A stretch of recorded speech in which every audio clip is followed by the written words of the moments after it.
मकसद भी यही था। मैं ये 9वीं दफ़ा मैं गिरफ़्तार हुआ हूँ, लेकिन मुझे इतनी तकलीफ़ पहले कभी नहीं हुई। और यानी तकलीफ़ें आपके सामने ही हैं। बहुत सारी चीज़ों ने मेरे जिस्म पे निशान छोड़े, मेरी रूह पे निशान छोड़े, ये रहेंगे मेरे साथ। लेकिन ये जो गिरा लगी है ना, ये बहुत तकलीफ़ हुई है मुझे। I was not expecting this.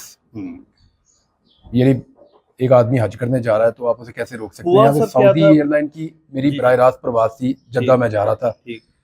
और हुआ ये था कि मैंने 2022 में जाना था हज पे। मैं गिरफ्तार था आप लोगों के सामने ही। मैं उस दिन जिस दिन छूटा उस दिन हज था। फिर मैंने 2023 में हज पे जाना था, मैं गायब हो गया। अब 2024 का मैंने प्रॉमिस किया हुआ था अपनी फैमिली से कि हम हज पे जाएंगे। बाहर से मैंने अपनी फैमिली को बुलाया एयरपोर्ट पे। इससे पहले जो मेरी फ्लाइटें थी वो इस तरह थी कि मैं यहाँ से गल्फ जाता, वहाँ से अपनी फैमिली को पिक करता और एहराम पहन के हम वहाँ से चले जाते। क्योंकि ये केस बार बार अदालत में चलता रहा, मैं एयरपोर्ट जाता रहा, मुझे रोकते रहे। 5 मरतबा मैंने टिकट लिया। अब ये आखिरी फ्लाइट थी जो पाकिस्तान से लाहौर से जा रही थी। इसके अलावा मेरे पास कोई अवेलेबल फ्लाइट थी नहीं। लाहौर से ये आखिरी फ्लाइट जा रही थी रात को 3 बजे। एक मैं बस थोड़ी सी बात कर दूं, आप इससे पहले गए माह रमजान से, मैं चाहता हूँ आप बताएं कि रमजान में मेरी फैमिली उम्रा करने के लिए गई। और क्योंकि जब मैं वापस आया ना तो ये सब अल्लाह का बड़ा शुक्र अदा कर रहे थे। इन लोगों ने कोई नियत की हुई थी कि हम सब इकट्ठे अल्लाह के घर पे हाजिरी देंगे। अम्मी अब्बू ने उम्रे पे पहले जाना था। जब इन्होंने जाना था तो उस दौर में मैं उठाया गया था, तो इन्होंने अपना उम्रा मुअख्खर कर लिया था। और ये नियत कर ली थी कि मैं अपने सारे बच्चों को लेकर छोटे बच्चों को भी फैमिली के लेकर, तो बहुत बड़ी तादाद में सब लोग उम्रे के लिए तैयार हो गए। तब मुझे पहली दफा पता चला कि मैं ट्रैवल नहीं कर सकता। तो मेरे भाई ने पता करवा के बताया कि भाई आपका तो नो फ्लाइंग लिस्ट में आपका नाम है, आप तो ट्रैवल नहीं कर सकते। तो तब हमने कोर्ट से रब्ता किया था। फिर मेरे घर वाले चले गए, मैं नहीं जा पाया। फिर मैंने केस वापस ले लिया। मैंने मिली, पूरा रमजान गुजर गया नहीं मिली। मैंने आपके सामने मैंने जज साहब को ये कहा था कि जज साहब या तो आप मुझे उम्रे पे भेजेंगे आज, या फिर मैं इस अदालत में दोबारा नहीं आऊंगा। वो मैंने उम्रे पे जाना है, मैं कहीं जाना ही नहीं चाहता। और तो मैंने उस वक्त, क्योंकि मेरी फैमिली के आने का वक्त वापस आने का हो गया, तो फिर मैंने अपना केस वापस ले लिया ताकि किसी को ये ना लगे कि ये कहीं जाना चाहता है। मैं एक्चुअली उम्रे पे ही जाना चाहता था उस वक्त। फिर वक्त गुजरता गया। फिर हज जब करीब आया ईद के बाद, तो तब क्योंकि हमारा पहले से प्लान था, तो मैंने वजारत दाखिला में खतों किताबत शुरू की। अब मेरी जो लीगल टीम है उन्होंने तकरीबन 1.5 महीना मेहनत की उनके साथ, कुछ नहीं किया उन्होंने। सिंगल जज का ऑर्डर भी था उसके बाद, पहले था। फिर उसके बाद मैं गया Islamabad high court. Chief justice ने एक ऑर्डर दिया, फिर मुझे ऑफलोड कर दिया। दूसरा ऑर्डर दिया, फिर उसकी कंप्लाइंस नहीं हुई। फिर मैं डीबी में गया। 2 मुअज़्ज़िज़ जज साहबान ने सुबह से लेकर शाम तक 4 मरतबा केस सुना है कि पाकिस्तान से जाने वाली आखिरी फ्लाइट है इस बंदे के लिए, हम चाहते हैं कि ये हज पे जाए। और जजेस ने इतना मेरे पे एतबार किया, मेरी क्रेडिबिलिटी पे, कि उन्होंने मेरे सिर्फ लिख कर देने के ऊपर एतबार कर दिया। उन्होंने कहा ठीक है आप जाएं, हमें भरोसा है कि आप वापस आएंगे। उन्होंने कहा काफी है इतना, हमारे लिए इतना काफी है कि आदमी लिख कर दे रहा है। और 8 तारीख को मेरी पेशी उन्होंने जुलाई की रख दी। तो मैंने यहाँ से हज पे जाना था, वापसी पे अपने बच्चों को मिलना था और पाकिस्तान वापस आ जाना था। और कोई मेरा प्लान नहीं था पाकिस्तान ही आना। यार मैंने कहा जाना, पहले 3 दफा जब ये साबिर शाकिर साहब बाहर गए, उसके बाद 3 दफा मैं बाहर गया हूँ, तीनों दफा वापस आया हूँ। बिल्कुल सही। जब अरशद भाई बाहर गए तब भी मैं बाहर गया हूँ, मैं वापस आया हूँ। जब ये बाकी लोग पाकिस्तान से बाहर गए, मैं कई दफा बाहर गया हूँ, 3 दफा, तीनों दफा वापस आया हूँ। तो भी मैंने नहीं आना होता तो मैं पहले ही भाग जाता। अब मैं हज करने जा रहा हूँ भाई, 3 साल से कोशिश कर रहा हूँ, फॉर गॉड सेक आप समझें बात को। और मैंने तमाम लीगल जितने भी ऑप्शन हैं वो इस्तेमाल किए। फाइनली अदालत ने मुझे कहा जी आप जाके इंटीरियर सेक्रेटरी को मिल लें, अगर वो कोई श्योरिटी आपसे लेना चाह रहे हैं, क्योंकि उन्होंने अदालत में कह दी हम ले लेते हैं श्योरिटी। मैं गया, मैंने उनसे पूछा तो उन्होंने कहा जी 10 लाख रुपए आप, मेरी सारी जायदाद भी मांगते ना मैं दे देता इनको। हज पे जा रहा हूँ भाई, जितने ज्यादा पैसे इनके पास रखवा के जाऊंगा उतना ज्यादा सवाब होगा। तो मैं तो 10 लाख का तो मसला ही कोई नहीं था। ये तो कहते अपनी सारी जायदाद, घर, गाड़ी सब कुछ रख के चले जाओ, तो मैं रख के चला जाता, गिर भी रख के चला जाता अपने आप को भी, कि मैं हज करके वापस आ जाऊंगा। मैंने जनाब इनको वो 10 लाख इन्होंने मांगा, उसका पे ऑर्डर भी वहां वो सिद्दीक जान ने मेहरबानी की, उसने फौरन जमा करवा दिया। और सारी इजाजत लेके, उनसे अप्रूवल का लेटर लेके हाई कोर्ट ने लिखा है कि इसको नहीं रोका जाएगा। एयरपोर्ट की प्रेमिसेस में जब मैं यहाँ पहुंचा और मैंने गुस्ल किया और एहराम पहना और मैंने 2 नफल पढ़े तैयारी से ही। अब हाँ, क्योंकि ये घर हमारा सबसे करीब ये वाला घर है, एयरपोर्ट से सबसे करीब। मेरा जो दूसरा घर है वो दूर है एयरपोर्ट से, ये घर करीब है एयरपोर्ट से।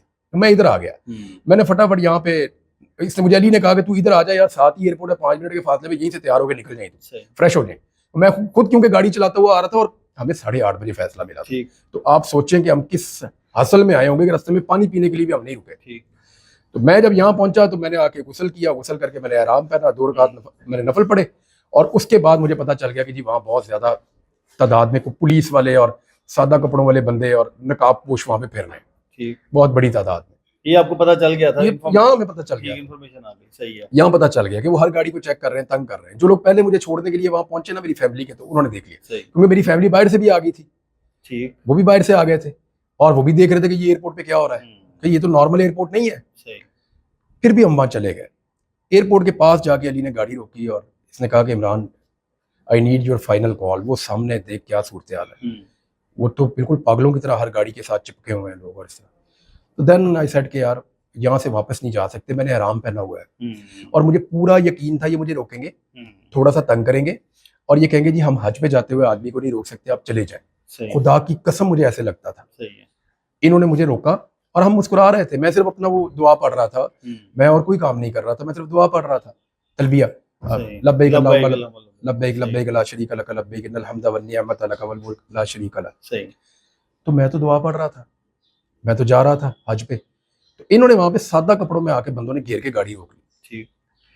देखिए सिविलियन जब आपकी गाड़ी को आके रोक लेते हैं तो आप का कोई ना कोई रिएक्शन होगा ना, कभी ये कौन लोग हैं। अली ने उनसे पूछना शुरू किया, मैं अपनी दुआ ही पढ़ रहा था। अली उनसे बार बार पूछ रहा था, शायद आपने वीडियो देखी थी, मैं तो गिरफ्तार हो गया, मैंने चीजें नहीं देखी। लेकिन अली मुझे याद है एक ही बात कह रहा था कि वर्दी वाले को भेज, वर्दी वाले को भेज, हु आर यू, तुम हो कौन। भाई अजहर सिद्दीक साहब ये सवाल कर रहे थे, उनके साथ उन्होंने हाथापाई शुरू कर दी। ईंटें लेकर आए, लाके मेरी गाड़ी में ईंटें मारना शुरू कर दी दरवाजे पे, खिड़की में। मैंने अपना हाथ यूं रखा कि मैं एहराम में हूं, मैं जख्मी ना हो जाऊं। सही। तो वो जख्मी हो जाए आप और ब्लड आपका निकले तो फिर वो आपको दम वगैरह आपका, तो मैंने उसको ऐसे कर लिया ना कि मेरी आंख में ना लग जाए। मैंने सफर पे जाना है तो ये मार रहा है। तो उसने 2-3 दफा ईंट मारी, उसके बाद यूनिफॉर्म वाले बंदे आ गए। यूनिफॉर्म वाले बंदे आए तो अली ने कहा जी खोल दे। इसने लॉक खोला, उसने मेरी कलाई से पकड़ा, मैं अभी भी दुआ ही पढ़ रहा था। उसने कहा सर चलें साथ। कोई बात नहीं बताई क्या? मैंने तो बात करनी नहीं थी ना, मैं तो अपना दुआ पढ़ रहा था। उन्होंने मुझे कहा कि उस गाड़ी में बैठ जाए। अच्छा, मैं फिर भी ये समझा कि उस गाड़ी में बैठा के कहीं और से घुमा के ले जाएंगे। हो सकता है किसी ऑफिसर से मेरी मुलाकात करवाएं कि सर मेहरबानी करें, आप थोड़ी सी हमारे को बातचीत करें, जाए आप। मेरे दिमाग में फिर ये था। मैं जाके मुस्कुराता हुआ उस गाड़ी में बैठ गया, दुआ पढ़ता हुआ। वो लेके गाड़ी उल्टी तरफ रिंग रोड की तरफ भाग गए। लेकिन इस दौरान हमने देखा कि वहां पर सहाफी शाकिर अवान, अवैस और सहाफी मोबाइल छीने के, पीछे कोई मोबाइल भी छीने, बंदे भी पकड़ लिए इन्होंने, कोई तशद्दुद भी किया। मुझे ये पता चला बाद में, मुझे पुलिस वालों ने ही बताया कि जी पीछे लड़ाई भी हुई थी। अच्छा, मुझे इन्होंने गाड़ी में बिठाया और लेके निकल गए। रास्ते में ना पुलिस वाले रोना शुरू हुए और उसने मेरे से माफी मांगना शुरू कर दी। इसके हाथ कांप रहे थे पुलिस वाले ने। हाँ, उन्होंने कहा कि सर आप हमें माफ कर दें। सर हम नहीं है सर अल्लाह की कसम हम मजबूर हैं नौकरी की वजह से। और वो तकरीबन रो रहे थे वो लोग, मैंने देखा उनकी आंखों में आंसू थे। तो क्यों मजबूर क्यों थे? वो रो रहे थे बेचारे। वो ये कहते जी हम मजबूर हैं, हम ये नहीं करना चाहते, हमें पता है हमने अजाब अपने सर ले लिया है। क्योंकि मैं उस वक्त भी दुआ ही पढ़ रहा था। तो मैंने कहा तुम लोग परेशान ना हो, अभी तुम लोग मुझे एयरपोर्ट लेकर आओगे और मुझे जहाज में चढ़ाओगे। मैं इस कन्विक्शन के साथ था, पूरे यकीन के साथ। और वो फिर लेकर मुझे गए एक जगह पे, वहां से दूसरी जगह पे, और फिर वहां से मुझे मॉल्टन थाने में ले जाकर उन्होंने एक जगह बैठा दिया। तो मैंने उनसे पूछा, मैंने कहा टाइम क्या हुआ है? तो उन्होंने मुझे गालिबन कोई 1:30 बजे का टाइम बताया, 1:30 या 1:45 का। मैंने कहा अभी भी 1 घंटा बाकी है, तुम मुझे लेकर जाओगे और जहाज में बिठाओगे, याद रखना। ये कह दिया आपने? मैं उन्हें कह रहा था और मैं दुआ पढ़ रहा था। मेरा दिल ही नहीं मान रहा था कि यार रियासत ये भी कर सकती है। तो अबू जहल ने किया था ये, मुझे अगले दिन औरिया मकबूल जान साहब ने बताया कि तो अबू जहल ने किया था। और मैंने कुरान पाक में सूरह हज में पढ़ा हुआ है खुद, क्योंकि मैंने कुरान पाक का तर्जुमा बहुत दफा पढ़ा है। अल्हम्दुलिल्लाह मुझे मौका दिया अल्लाह ताला ने, उसकी बड़ी मेहरबानी है, उसने किताब मुझे पढ़ने दी, ये उसकी तौफीक है। तो भाई उसमें तो बड़ा कैटेगोरिकली बड़ा सख्त अज़ाब है इन लोगों के लिए। ये कैसे आग से खेल सकते हैं? मुझे लगा थोड़ा डरा रहे हैं या कुछ ऐसे कर रहे हैं, थोड़ा सा परेशानी पैदा कर रहे हैं, मुझे भी एयरपोर्ट छोड़ के आए। लेकिन वो फिर पुलिस वाला ना तकरीबन रोता हुआ ही आया। उसने कहा सर आपकी फ्लाइट जो है ना वो चली गई। अच्छा, फिर उन्होंने कहा जी रोते हुए आपको इन्फॉर्म किया? तकरीबन वो रो ही रहा था। ठीक। तो उसने कहा जी अब आप ये एहराम उतार दें। जी मैं तो नहीं उतारता हूँ। फिर उन्होंने मुझे बहुत ज्यादा कहना शुरू कर दिया, बंदे इकट्ठे कर दिए, एहराम उतारेंगे, एहराम उतारेंगे। मैं क्यों उतारूं भाई? कहते नहीं इसके साथ आप नहीं जा सकते अदालत सुबह। मैंने कहा यार ये कपड़े हैं, मेरे नबी ने सारी जिंदगी ऐसे कपड़े पहने हैं 2 चादरों के साथ। तो मैंने कहा यार इसी में आपने दफन होना होता है, मैं इन्हीं कपड़ों में जाऊंगा। उन्होंने फिर कहा कि सर बात यह है कि हमें बड़े सख्त ऑर्डर हैं, कहीं और से टीम आ जाएगी और वो आपके साथ ज्यादती और जबरदस्ती करेगी, तो आप एहराम उतार दें। मैंने कहा यार ये तो अच्छी बात नहीं है। फिर उन्होंने मुझे बहुत फोर्स किया तो मैंने कहा जी मेरे कपड़े मंगवा दें घर से, सही। मैंने ये आपके कपड़े नहीं पहनने। फिर वो मुझे कपड़े किसी तरह उन्होंने मैनेज किया, मेरे घर से एक शलवार कमीज मंगवाई किसी और थाने में, वहाँ से वो थाने में लेके मोटरसाइकिल पे इधर पहुंचे मॉडल टाउन थाने में, उन्होंने मुझे कपड़े दिए और मुझे फोर्स किया कि मैं एहराम उतार के अपने कपड़े पहनूं। ठीक। फिर मुझे सुबह अदालत लेके तो बाकी चीजें आपको मुकदमे का नहीं बताया गया, रात गए सारी? मुझे नहीं पता था। मुझे सुबह बताया गया कि जी आपके ऊपर 406 का मुकदमा है। कोई बंदे का भी मुझे बताया गया ये बंदा है, मैंने कहा जी मैं तो इसको जानता ही नहीं हूँ। बीच में भी कोई बंदा डॉक्टर अरशद बताया, मैंने कहा जी मैं इसको भी नहीं जानता हूँ। तो मैंने कहा आप जानते हैं इनको? तो वो पुलिस वाला हंसना शुरू हो गया, कहता सर आपको सभी पता है, आप जानते हैं कि ये क्या हो रहा है। अच्छा, पुलिस वाले को कहानी सारी पता? वो कहता जी आप, उसने मेरे से एक लफ्ज इन्वेस्टिगेशन का नहीं किया।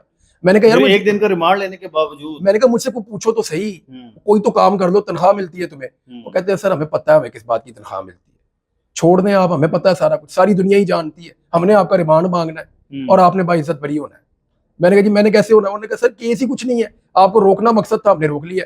ये गुनाह हमारे खाते पड़ना था, पड़ के खुल के बात करते थे पुलिस वाले। उन्होंने कहा सर ये गुनाह और ये अजाब हमारे सर पे पड़ना था, ये हमारे सर पे पड़ गया है, आपको हमने रोकना था, ये अजाब हमने ले लिया है। सही है। आपने जाना था, आप नहीं जा पाए। लेकिन वो मुझे कहते थे बार बार पुलिस वाले, मैं उन्हें कहता था अल्लाह आपकी जुबान मुबारक करे। जितने पुलिस वाले आते थे कहते सर आपका आज कबूल हो गया। जब आपका मैं ही कहता था कि यार तुम्हें कैसे पता आज कबूल हो गया, तुम्हें कैसे पता? कहते सर हमारा दिल कहता है आपका आज कबूल हो गया। तो मैं कहता था यार अल्लाह आपकी जुबान मुबारक करे, लेकिन मेरी ख्वाहिश थी कि मुझे आप हज पे जाने देते। तो ये सारी एपिसोड जब आपका जिस्मानी रिमांड लिया गया तो फिर आप वापस थाने में आया, तो फिर कोई बात की? मिला ही नहीं कोई मुझे उसके बाद, कोई बंदा, कोई नहीं, कोई भी नहीं, कोई एक लफ्ज नहीं पूछा मेरे से उन्होंने। भाई जिसका मैंने 2.5 करोड़ देना है वो आता तो सही, वो सामने आता। यानी वो अच्छा, वो मरियम नवाज का बाद में पता चला मुझे अदालत में कि मरियम नवाज का कोई ओहदेदार भी है, पोलिंग एजेंट बता रहे, पोलिंग एजेंट भी रहा है, और उस हल्के में कहीं कोई यूनियन काउंसिल का कोई ओहदेदार भी रहा है। यार ये अब क्या तरीका है यार, ये अब इस तरह यानी सारी जिंदगी मियां नवाज शरीफ ने जो किया है, क्या अब उसी रास्ते पे चलना है इस खानदान ने, या रास्ता बदलना भी है? जो नवाज शरीफ ने बदले की, इंतकाम की, अब मैं इस बार में कुछ कहना नहीं चाहता, मैं ना किसी को बदवा देना चाहता हूं, लेकिन इन्होंने आग से खेला, इनको पता ही नहीं है इनसे इन्होंने किया क्या है। फर्ज करें एक लम्हे के लिए सोच लें कि यार मैं बदनीयत था, मैं भाग रहा हूं, ये सबको पता है कि भाग के कहीं नहीं जाता, ये सब जानते हैं मुझे। एक लम्हे के लिए फर्ज करें बदनीयत हूं, भाग रहा हूं, फिर भी क्या हज पे जाते हुए आदमी को एहराम में रोक सकता है? ये इस मुल्क की तारीख में पहला वाकया कि हज पे जाते हुए आदमी को इन्होंने रोका है। तो जब आपको मुकदमे से, इस मुकदमे से डिस्चार्ज किया गया, फिर दूसरे मुकदमे में पकड़ लिया गया, और वो कहते जी वहां कोई झगड़ा हुआ और हमने कोई लड़ाई की है एयरपोर्ट पर। मैंने जाके जज साहब को बताया, मैंने कहा जी एहराम में मैं हूँ, एहराम में तो आप ऊंची नहीं बोल सकते, आप किसी को ऐसे पुश नहीं कर सकते, आप किसी को गाली नहीं दे सकते, तो ये मुकदमा किस बात का है? वो जज साहब भी हैरान हो रहे थे। मैंने कहा सर एहराम के अंदर जो आदमी मौजूद है, जिसने एहराम बांध लिया और नियत कर ली, उसको नहीं मार सकते। मैंने कहा बुलाएं उन पुलिस वालों को, पूछे किसी एक के साथ भी कोई बदतमीजी की हो। जब थाना सर्वर रोड वाले लेकर, बल्कि मैंने जज साहब से पूछा, मैंने कहा सर जैसी जिंदगी मैं गुजारता हूँ या जिन हालात में मैं हूँ, मुझे थ्रेट रहती है अपनी जिंदगी की भी, मुझे इसी सरकार ने बुलेट प्रूफ गाड़ी भी लेकर दी है, सरकार ने लेकर दी है ना, मैं तो नहीं खुद से ले सकता, ये सारा इस सरकार ने किया था ना। अब मैं ये जानना चाहता हूं कि एक ऐसा आदमी जिसकी अपनी लाइफ को थ्रेट होता है, उसकी गाड़ी को अगर अचानक सादा कपड़ों में नकाबपोश घेर लें तो उसको क्या करना चाहिए? मैंने कहा फर्ज करें सर मैं आराम में नहीं होता और ये एयरपोर्ट नहीं होता, तो मुझे क्या अपने आप को बचाने के लिए शूटिंग नहीं करनी चाहिए थी? वापस मुझे जवाबी हमला नहीं करना चाहिए था, या गाड़ी उनके ऊपर नहीं चढ़ानी चाहिए थी कि ये कौन लोग हैं सिविलियंस